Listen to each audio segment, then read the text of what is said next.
Bismillah, assalamualaikum warahmatullahi wabarakatuh. Ya, alhamdulillah untuk kesempatan kali ini saya akan berbagi pengalaman, berbagi pengalaman tentang COVID. Ya. Nah, banyak yang tanya, terutama teman-teman kerja, teman-teman waktu kuliah dulu ya, itu banyak yang bertanya, kok bisa sih terpapar? Ya, ada yang tanya terpapar di mana, terus apa sih yang dirasa. Nah, mari saya ceritakan ya.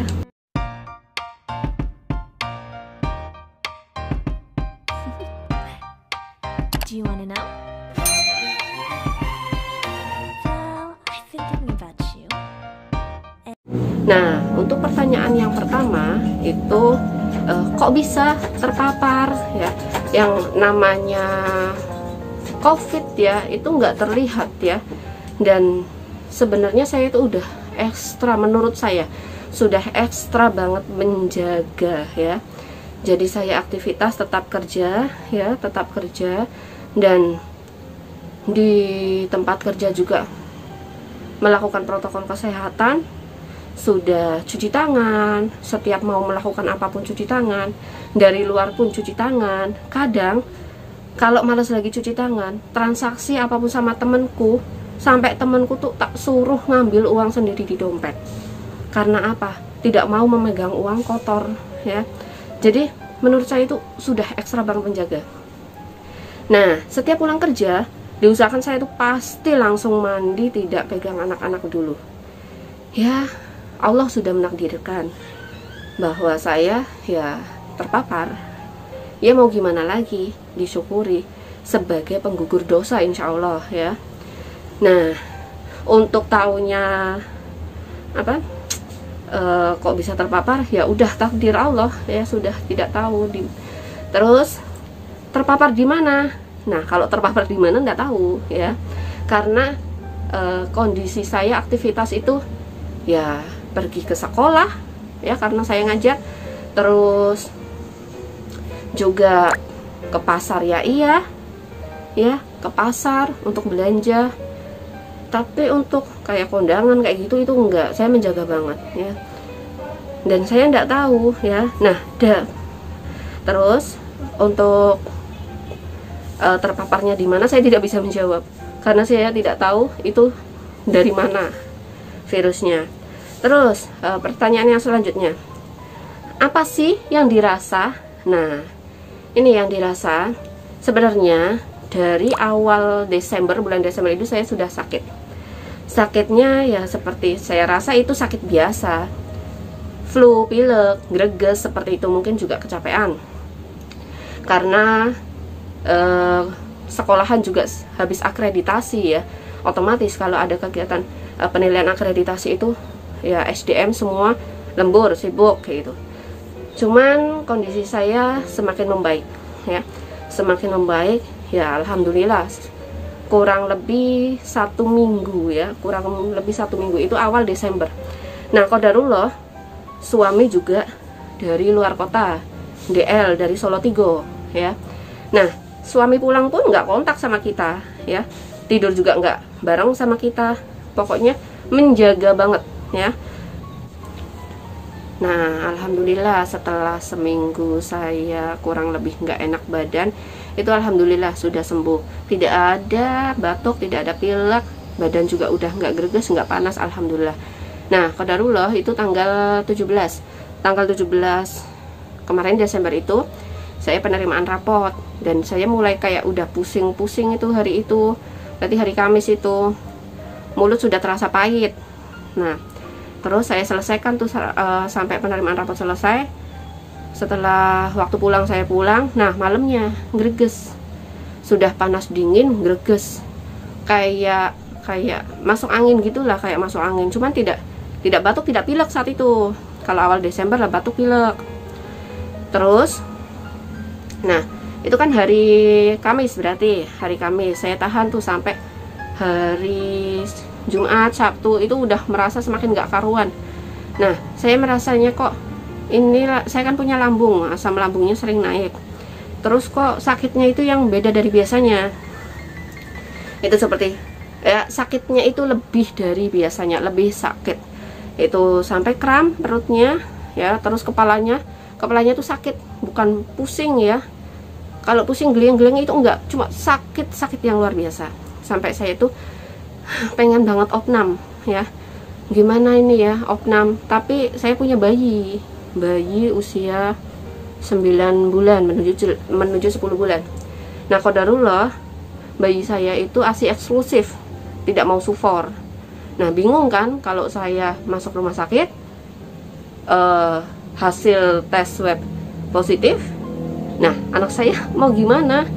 Dibawa masuk boleh nggak sama pihak rumah sakit? Dan kalaupun tidak boleh, mau dititipkan ke siapa? Qadarullah UT-nya juga lagi sakit di rumah ya. Infus juga di rumah dan gejala hampir sama lah seperti saya. Oke, lanjut. Hari Minggu siang itu saya udah kok nggak bisa mencium aroma apapun, sekalipun itu sangat menyengat ya. Sampai saya cek lagi, mencium lotion yang wanginya biasanya itu membuat saya pusing, itu benar-benar tidak tercium. Saya mulai panik saat itu. Oke lah, suami menenangkan, enggak apa-apa, itu bukan COVID, tenang aja. Oke, alhamdulillah saya semakin membuat diri saya itu percaya kalau itu bukan COVID. Oke, besok paginya pagi hari Senin berarti ya, Senin pagi itu saya bangun itu dadanya sangat sesak ya. Mengambil nafas panjang itu nggak bisa, sakit sekali, dadanya tuh sakit sekali. Mencium aroma lagi, dites sudah tidak bisa mencium apapun ya. Semuanya itu ya nggak tercium. Gimana sih nggak tercium itu ya? Yang biasanya saya tuh pusing mencium aroma parfum itu tuh sampai nggak bisa tercium ya. Dan saat dada saya sesak itu semakin panik ya, semakin bingung.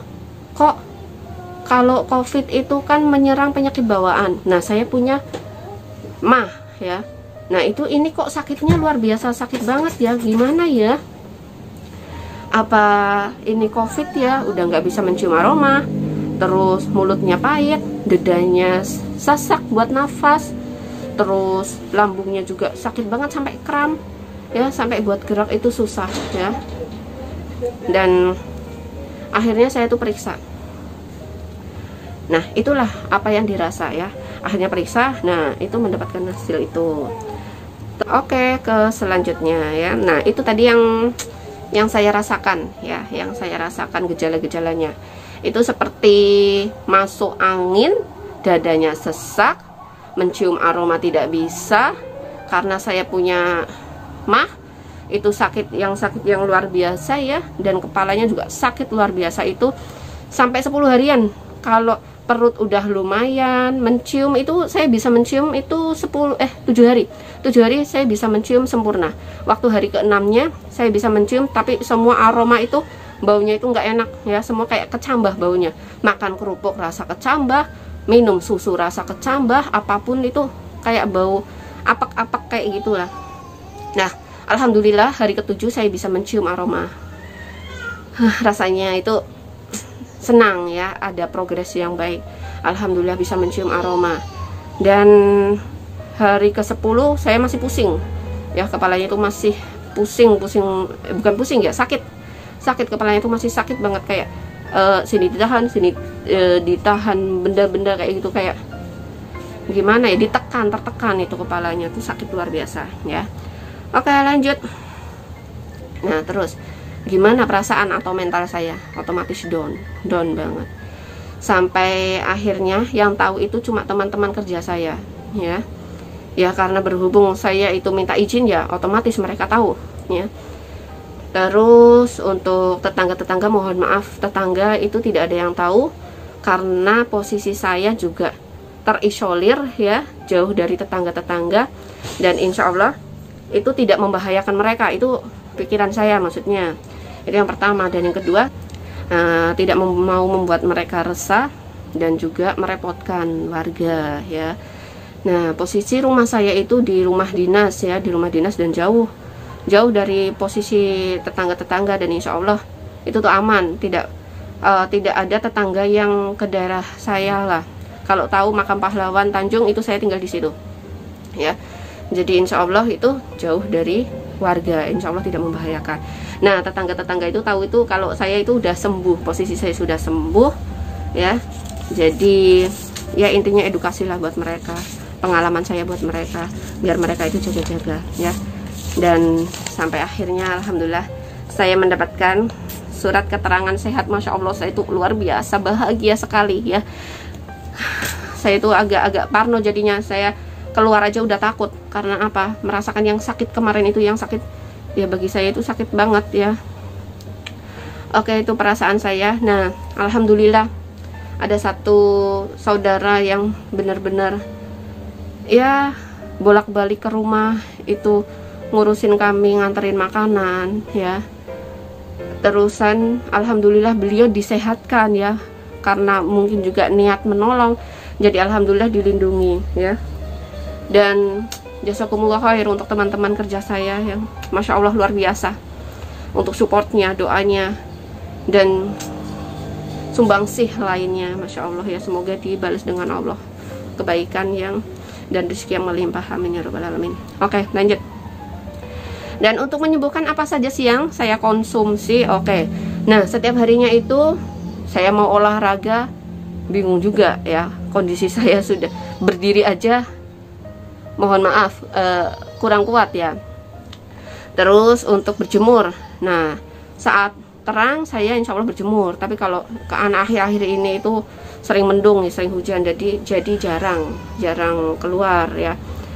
Dan selama isolasi itu saya mengkonsumsi protein tinggi ya, makanan protein tinggi. Qadarullah adik sepupu itu bidan, perawat ya, jadi memantau kami, apa yang harus kami konsumsi, terus kami harus melakukan apa saja. Nah, kami juga dipantau ya.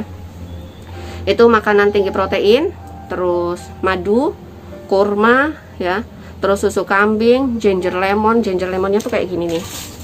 Ini dikirim sahabat saya nih, masya Allah, jazakumullah khair ya, jazakillah khair, sudah memberikan asupan gizi ya.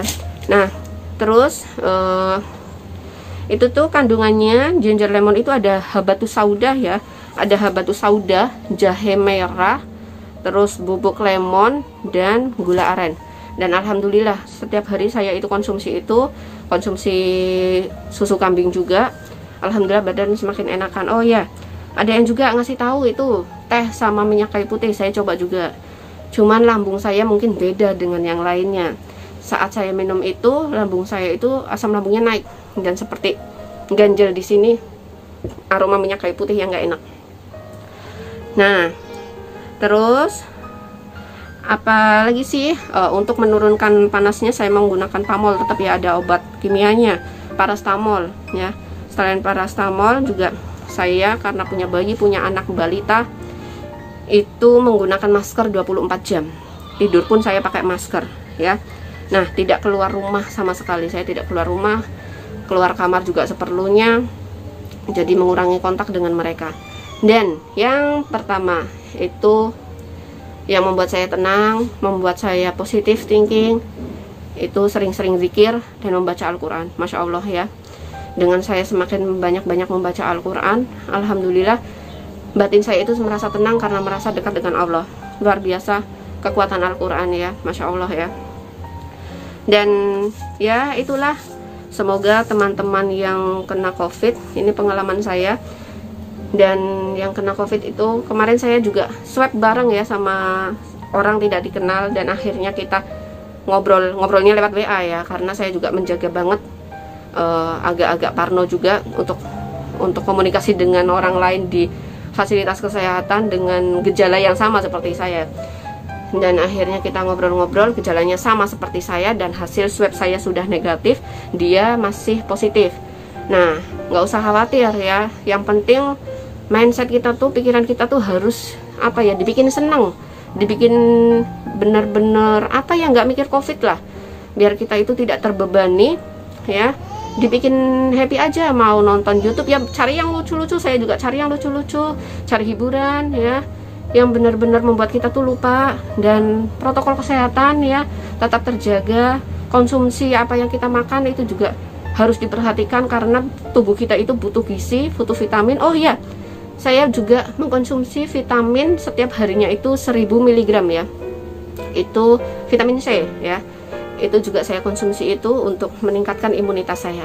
Nah, untuk pesan teman-teman, jagalah kesehatan, tetap pakai masker ya. Kadang ada yang keluar tanpa masker, itu saya juga tolonglah jaga diri kita, seenggaknya jaga diri kita saja ya.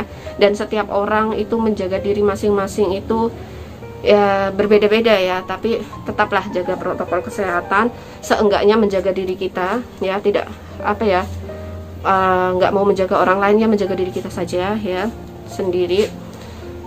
Terus diusahakan jangan panik, dan teman-teman yang lain tetap support agar yang terpapar itu tidak apa ya, mentalnya itu tidak down, tidak jadi semakin panik. Menjaga tapi tidak mengasingkan dan tidak menjibir ya, karena diasingkan, dicibir itu luar biasa sakit hati ya.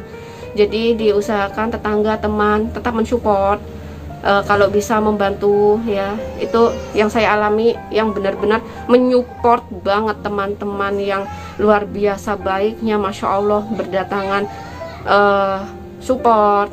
Mereka yang tidak takut datang ke rumah untuk memberikan sumbangan untuk kebutuhan keluarga kami, yang Masya Allah luar biasa ya, tidak bisa saya sebutkan satu persatu. Semoga Allah membalasnya dengan kebaikan, amin ya rabbal alamin ya. Itulah pengalaman dari saya. Semoga kita semua tetap terjaga kesehatannya. Yang masih terpapar positif semoga cepat sembuh, dan yang lainnya semoga senantiasa diberi perlindungan kesehatan ya. Cukup sekian dari saya, semoga COVID cepat berlalu ya, dan semoga kita bisa keluar bebas lagi tanpa merasa resah dan takut ya. Cukup sekian, semoga kita semua terlindungi ya sama Allah, dilindungi kesehatannya ya. Wassalamualaikum warahmatullahi wabarakatuh.